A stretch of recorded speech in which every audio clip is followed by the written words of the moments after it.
Hi, welcome to Chad's Silversmithing. Before we get too far into the video, if you would mind hitting the like button, that really helps to get my channel promoted, and I appreciate it.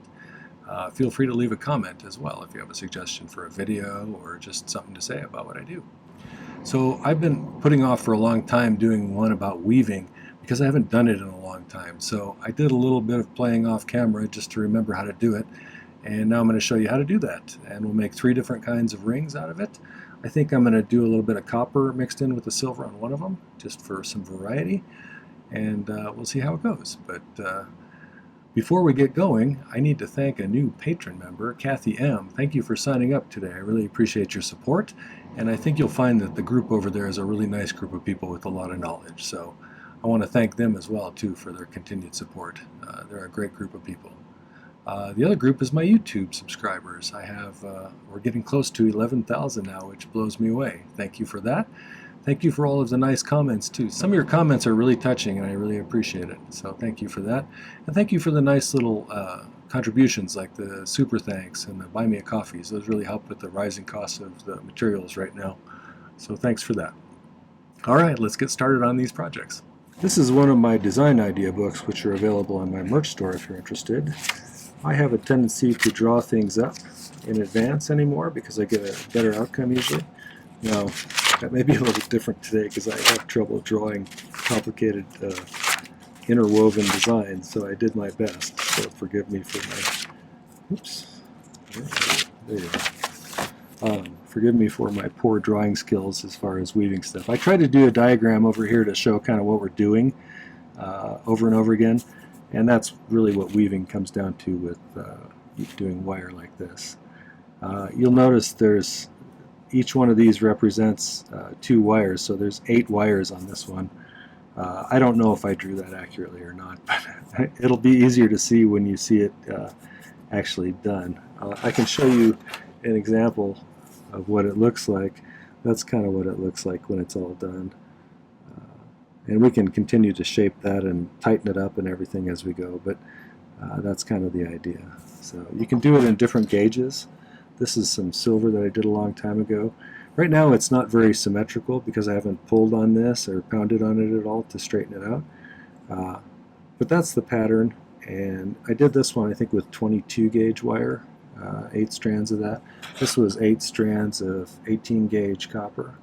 So I'm going to do some 18 gauge round today, and we'll see what we can come up with. My plan is I'm going to do one that's just, and this drawing is terrible, but I'm going to do one that has just the 8 strands and goes all the way around and reattaches to itself and makes just a continuous band.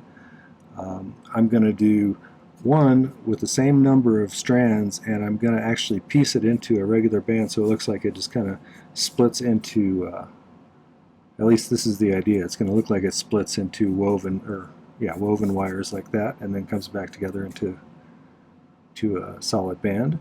And then finally, I think I'm going to do, instead of 8 strands, I'm going to do 4 strands. I'm going to do 2 copper, 2 silver, and we'll see how that comes out looking. So it'll be an interesting experiment. I don't know if I've ever done 2 of each in a 4-strand one. Definitely a lot skinnier outcome with these ones, though. But it's basically the same idea. Let's get set up to do some weaving. I have 8 strands of 18 gauge wire here. I cut them about 7.5 inches long. I don't honestly remember how long it takes to make, a piece the size that you want. So we'll do an experiment and find out because it's been so long since I've done this. The other thing you need is some sort of clamp to hold the pieces together.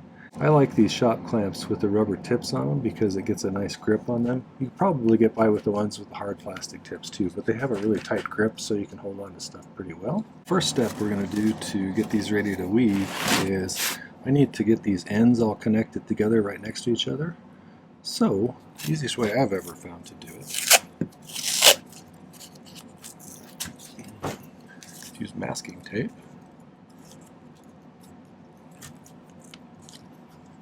Stick it to the table like that.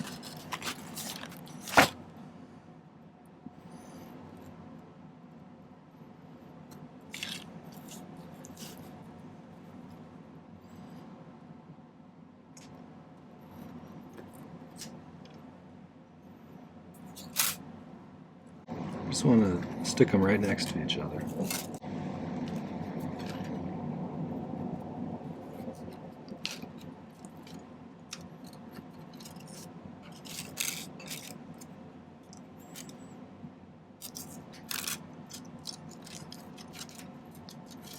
The most number of strands I've ever done with this was, I think I did 34 strands one time, and I made kind of a cuff bracelet that had kind of a dome shape to it. It was a lot of work and a lot of little floppy wires jumping around on you. So it's kind of hard to keep track of where you were at, but it produced kind of a neat result. Not as regular as I would have liked, because you know, nothing's ever quite perfect, but let's tape those together like that.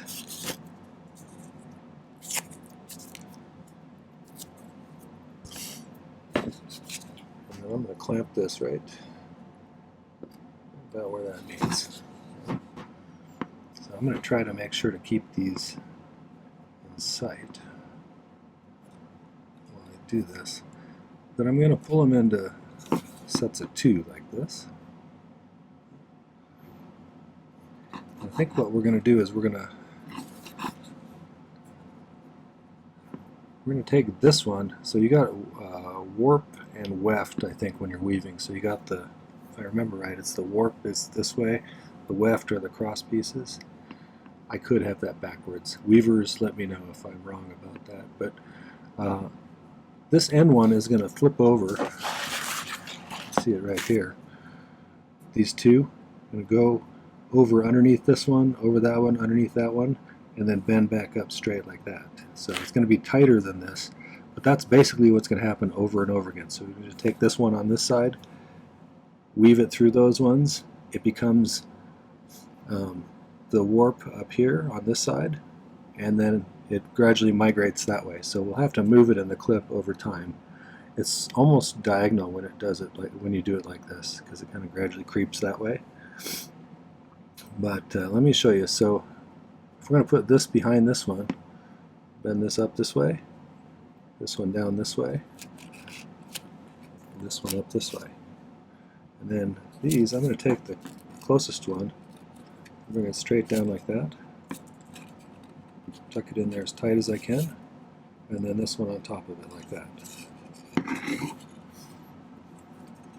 Seems like I used to, especially once I have it started, pull it into there in order to achieve some consistency, and then pull these back the other direction.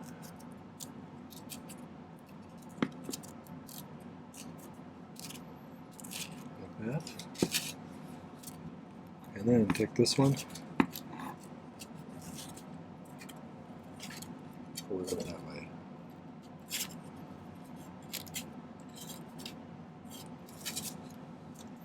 I use my flat nose pliers to keep those kind of level with each other.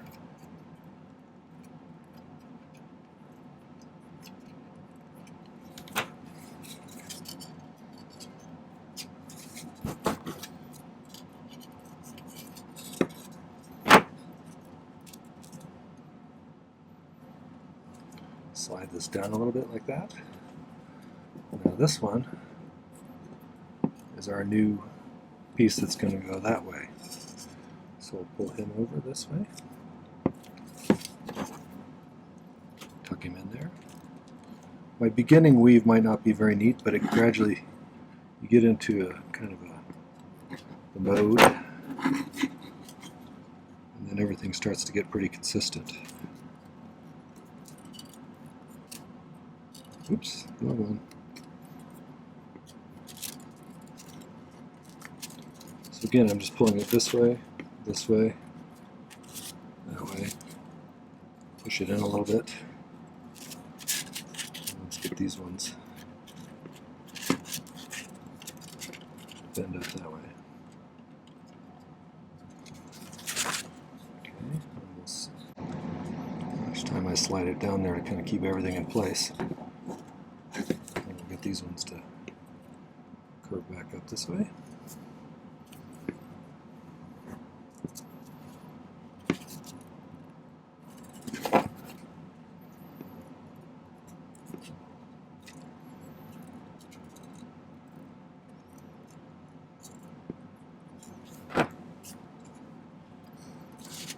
Add one again, pull through these,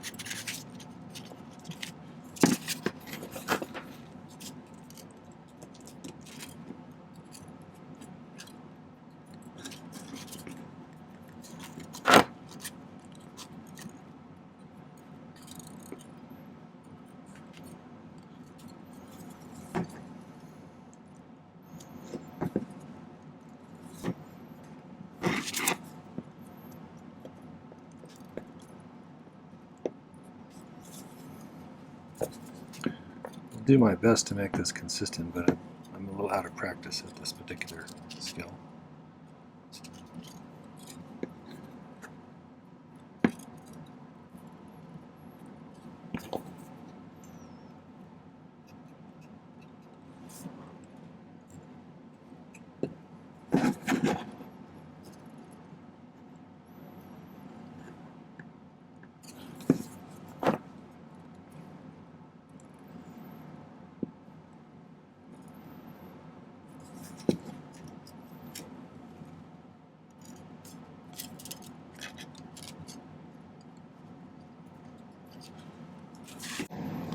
This is the kind of thing you could do while you're watching TV, as long as you don't have cats like we do.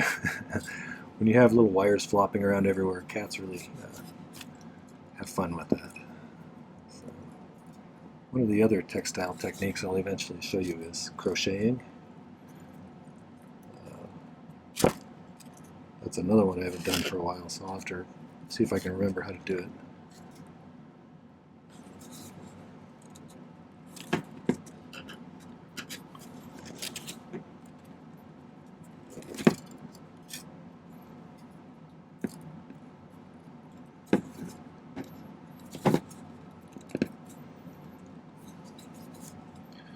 So you can imagine doing, a lot more strands than just 8. It gets a little bit confusing to keep track of everything. But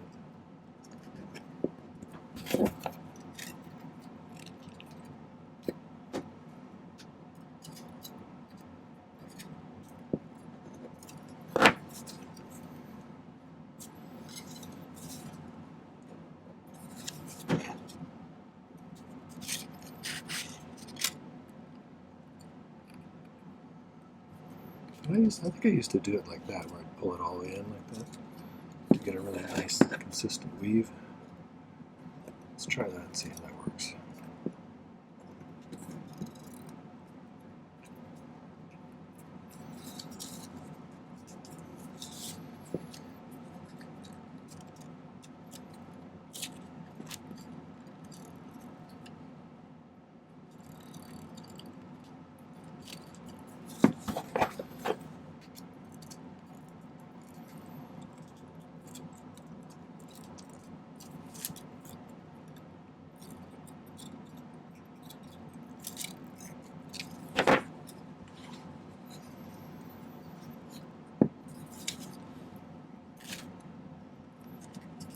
Yeah, that seems familiar to me, doing that way. So I think that might be a good idea.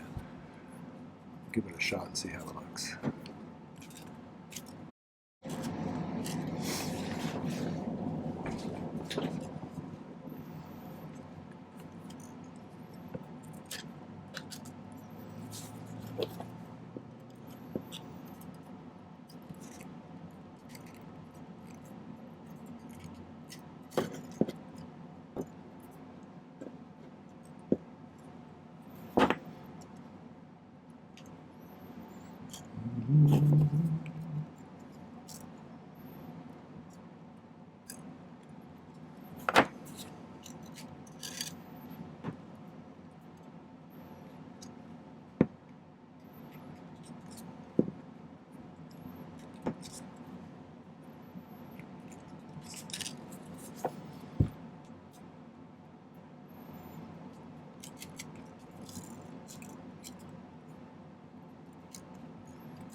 You can see coming out the bottom of the clip off to the side here, I got this weave that's relatively consistent, but when we're done doing this, I'll show you how to make it really consistent. It always looks a bit rough at first, especially when Chad's doing it.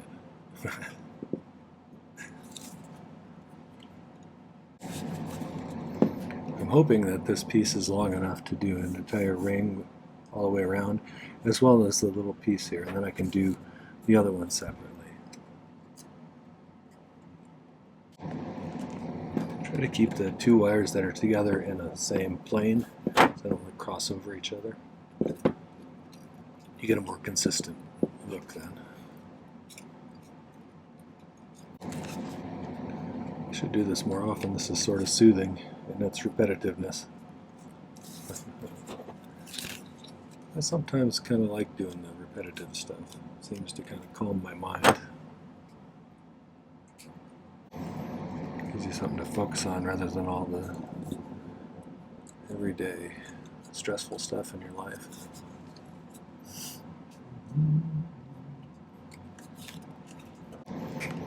Now, you know what's happening while we're doing this? The metal's getting kind of work hardened from being bent back and forth. And so, in order to more easily shape it into the final shape that we want, which is going to be a little bit smoother and less chaotic than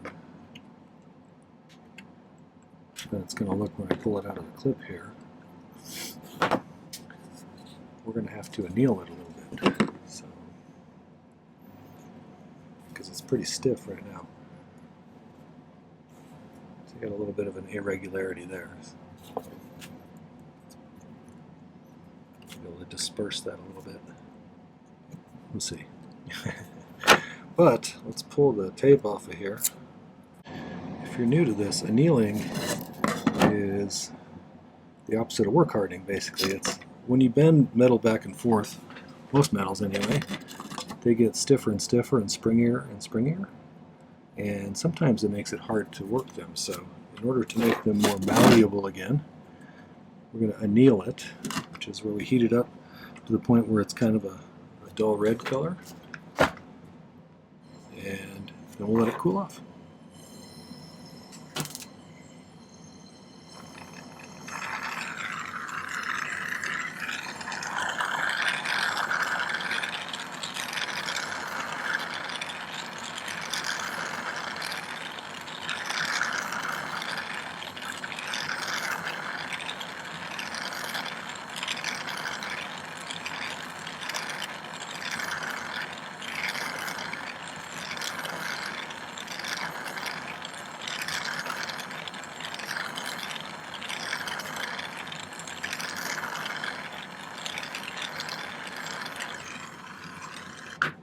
Okay, we'll let that sit for a few.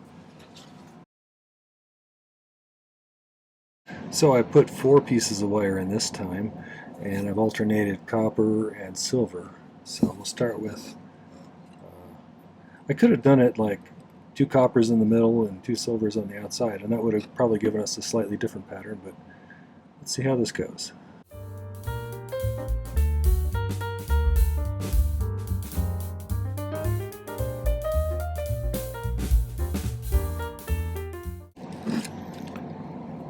This is repetitive, so I'm not going to make you watch me do the rest of it, but suffice to say, I'm just going to continue doing this.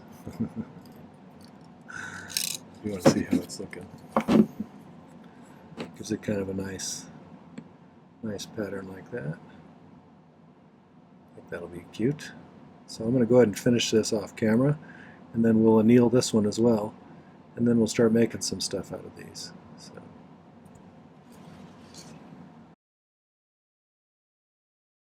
This probably needs to pickle some more, but I'm going to go ahead and shape it.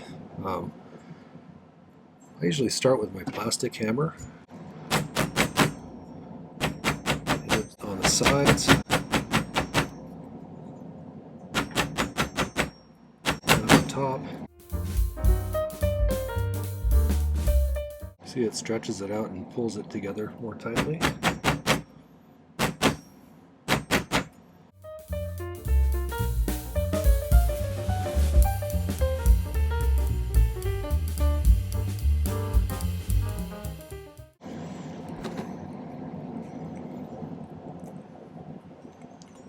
You can see we're getting a more consistent kind of pattern there. So What I might do, it looks like it's a little bit looser on this end and a little bit tighter on this end. So I may make the plain ring out of this piece over here, and then I'll use some of this to be the piece that goes in the little gap between the sheet here. So let's figure out how long. Let's say we're going to make a size 7 for the one that goes all the way around. So let's figure out how big that needs to be. We go around a 7 here. Usually add just a little bit extra for filing purposes. And I think on this one, rather than trying to cut it with wire cutters, I'm probably going to go ahead and use the saw to get a nice clean cut, at least in theory. So from here down to there is how long it needs to be. So I'll start by cutting off one side with the saw, and then we'll come back and we'll do the other side. I think I have a number 1 or a number 2 on my saw. I just put a little lubricating wax on there. So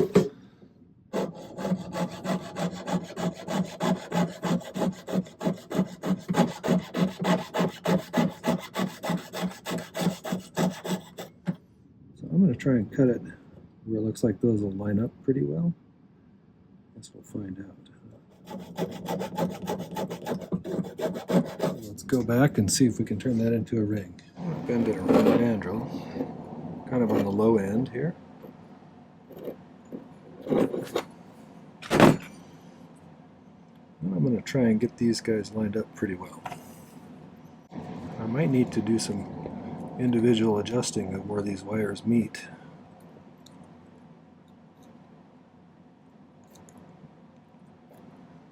To get it pretty seamless looking. I've been to my channel before. I use hard silver sheet solder generally, and let's do this. Let's set it on this new pad so we can kind of see what's going on. Maybe use some T-pins to hold it up.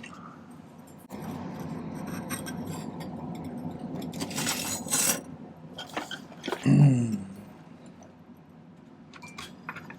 new to these ceramic pads. I'm not sure if I like them yet or not. We'll see. I'm just going to do a little pick soldering there. That's one of the things that I do that not everybody does. If you're interested in learning how to do that, I have a video about that you could check out. It's a really useful skill. Once you master pick soldering, you'll find things seem to be a lot easier. So let's cut a few smallish pieces of solder. All right. The torch is a Silversmith model, which is an acetylene air torch.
Let's pick up a few more and do some of these inside wires.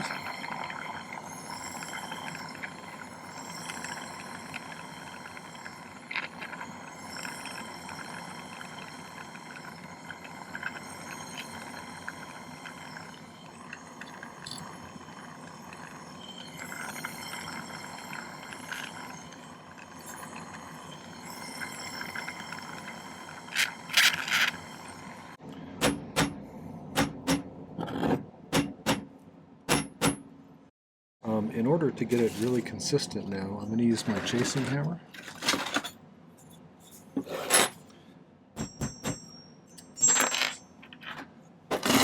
And I'm just going to kind of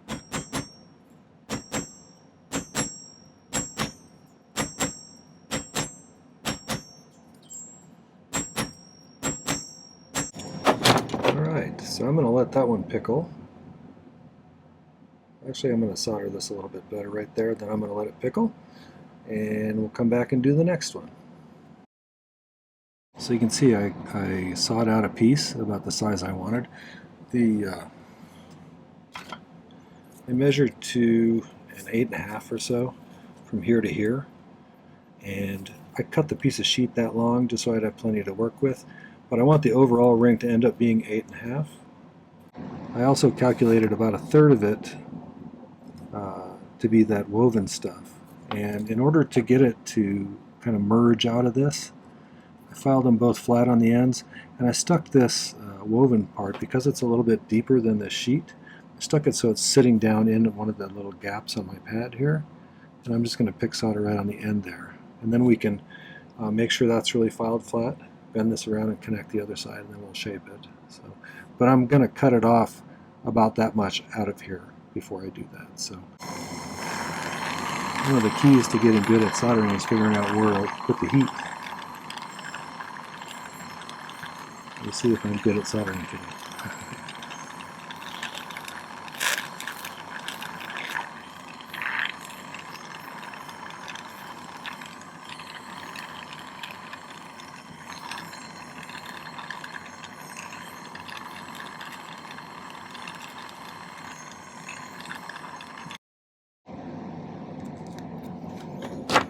Alright, let's see if we can connect these two now.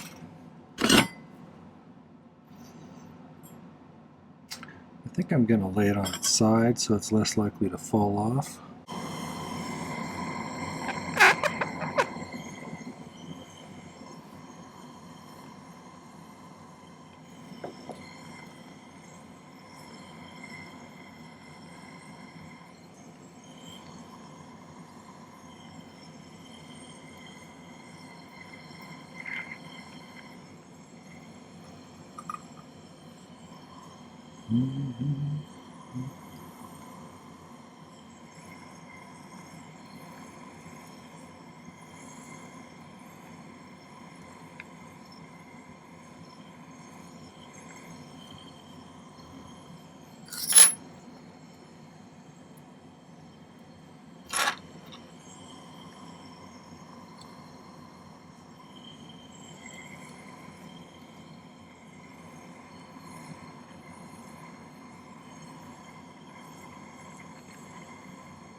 Okay, so I think what I'll end up doing is I'll pickle this, and I'm going to do some fine kind of smoothing out and merging this with the Dremel.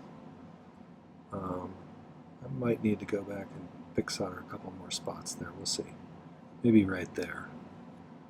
Probably do that before I pickle it, but then I may also taper this down a little bit on the bottom so it gradually gets narrower.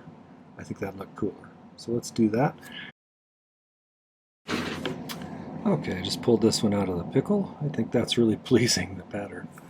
So let's do a little bit of shaping here.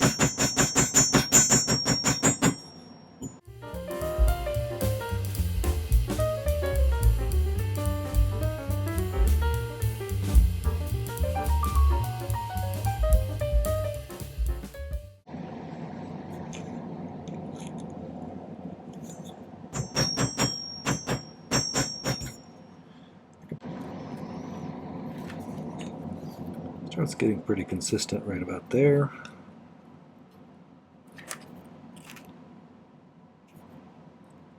And about there. So I'll be right back after I cut those off, and we'll solder them together.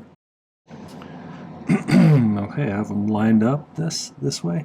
You'll notice on this one, when I cut it, the copper and the silver match up in different spots, but I don't think with this busy of a pattern anyone will notice. And I could cut it so that they match up perfectly the right metals, but then I'd have to take a bigger piece out and I'd lose the size that I was shooting for. So, and honestly, I don't think it'll be very visible since it's kind of a busy pattern. So.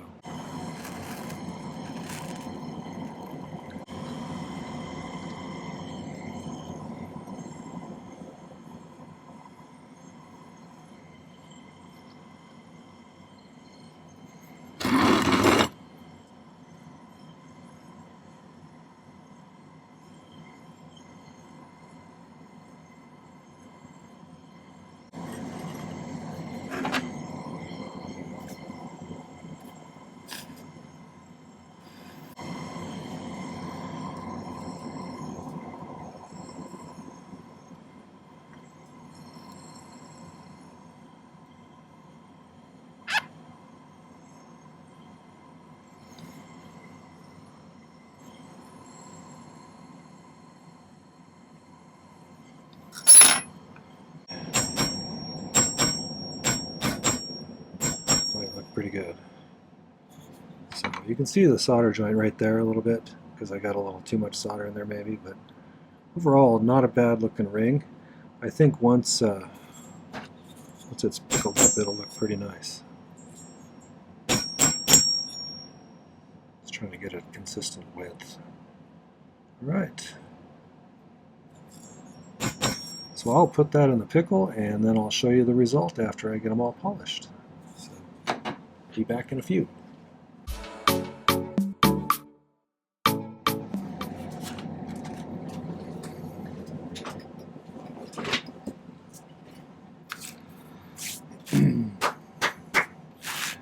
So I got everything polished up. I still got a little bit of polishing compound on the inside. It's really hard to get out of little nooks and crannies on these kinds of things. But here's the initial one. That came out really nice looking. Solder joint kind of blends right in. It's not too obvious. So I think that's a pretty good one. Second one with just kind of tapering into the band. That one's pretty good. And then here's the mixed metal one with the 4 strands. And I think that's an attractive ring. You know? I'll sell that all day. Oh my. Polishing here. Okay, well that was how to weave silver and other metals. I hope you enjoyed that. If you did, make sure to hit the like button before you leave. And visit my main channel page. I have 310 or so videos up now. I've been doing this for a couple of years, 3 videos a week, so there's a lot of content there. And I think it's worth subscribing to, so consider subscribing to my channel. The other thing is, make sure to hit the video description down below. There's some important links down there. One is a link about safety, and that's very important, so you should follow all kind of safe practices when you're doing stuff like this. The other links have to do with supporting my channel. There's the Buy Me a Coffee link, like I mentioned earlier, if you want to give me a little cash influx for supplies. You can go to my merch store and buy one of those nice design idea books that I showed you, or a funny mug, or something else. You can go to my website if you want to see some jewelry that I've made.